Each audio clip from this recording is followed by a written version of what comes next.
ডিগবৈ সমষ্টি আমি বৰবিলত আছোঁ। বৰবিলৰ 10টা ৱাৰ্ডৰ ভিতৰত আজি 8টা ৱাৰ্ডৰ বুথ সভা আছে আৰু বিশেষকৈ আগন্তুক পঞ্চায়ত নিৰ্বাচনৰ কাৰণে আমি ইতিমধ্যেই ৰাইজৰ লগত মত বিনিময় কৰিছোঁ আৰু ৰাইজৰ মাজৰ পৰাই আমাৰ সমৰ্থিত ৱাৰ্ড মেম্বাৰ আমি বাছনি কৰিছোঁ। ৰাইজে নিজে বাছি দিছে, হয়নে? আপোনালোকে নিজে বাছি দিছে ৰাইজে। আৰু আঞ্চলিক পঞ্চায়তৰ সদস্যা আৰু জিলা পৰিষদৰ সদস্যাক ইতিমধ্যে আমি পেনেল পঠাইছোঁ ৰাজ্যিক সমিতি আৰু জিলা সমিতিলৈ। আৰু আমি আশা ৰাখিছোঁ 2 মাহৰ পাছত যি পঞ্চায়ত নিৰ্বাচন হ'ব, এই নিৰ্বাচনত আমি বৃহৎ ভোটৰ ব্যৱধানত জয়ী হ'ম।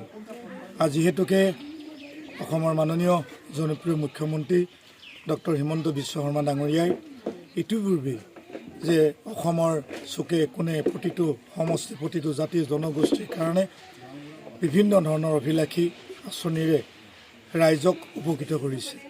গতিকে তেখেতৰ সেই অভিলাষী আঁচনিসমূহৰ প্ৰতি আকৰ্ষিত হৈ তেখেতক সমৰ্থন জনাবৰ কাৰণে গ্ৰাম্য অঞ্চল চাহ বাগিচা অঞ্চলৰ ৰাইজে ওলাই আহিছে আৰু বিশেষকৈ মহিলাসকলে।